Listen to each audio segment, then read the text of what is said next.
George Papadopoulos has a new book out called Deep State Target: How I Got Caught in the Crosshairs of the Plot to Bring Down President Trump. Probably the most accurate title of a book in a long time. He joins us tonight. George, thanks very much for coming on. So briefly describe your experience with the woman you believe was sent to spy on the Trump campaign by the Obama administration.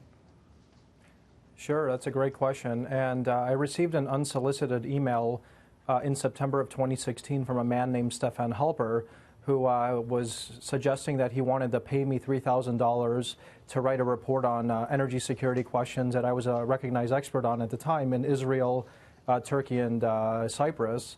And I looked him up. I'd never heard of him before. I just saw that he had worked in 4 U.S. administrations, and he was a professor at Cambridge. So I accepted his offer. He flew me to London, where he paid a 5-star hotel, my flight. And he said, before I meet with you, I need you to meet my assistant. And he put this assistant in an email chain along with me.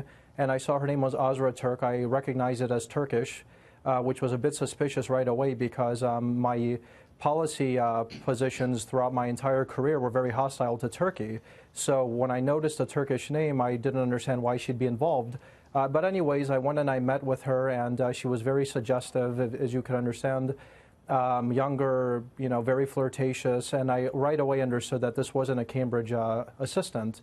And, she barely spoke English. She was very flirty and was trying to do 2 things.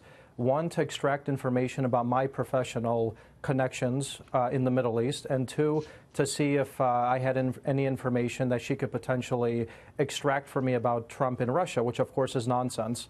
And so anyways, after I meet with her, she is then introduced to me again the next day with Stefan Halper, where she goes from this suggestive young lady to now pouring us coffee.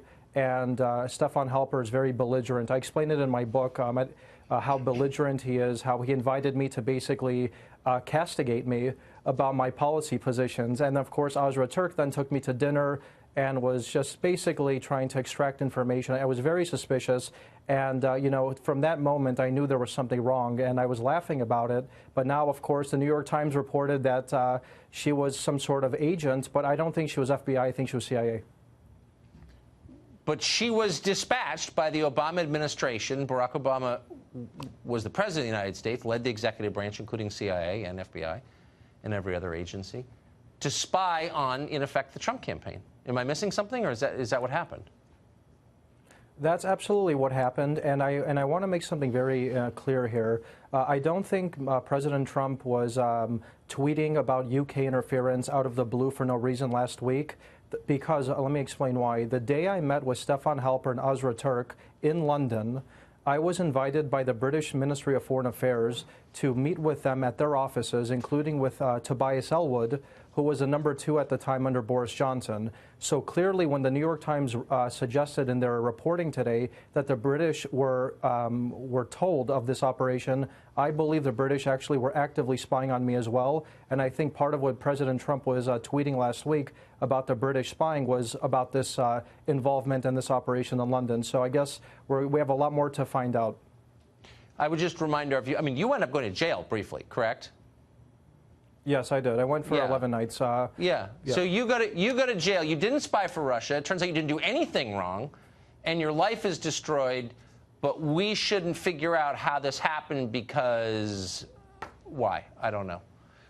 George, congratulations. I think we definitely need to find out. You think? Yes, I think we do. And your book is a good way to start that process. Thanks for joining us tonight, George. Thanks a lot for having me. Thanks a lot for having me, Tucker. Thank you. Of course.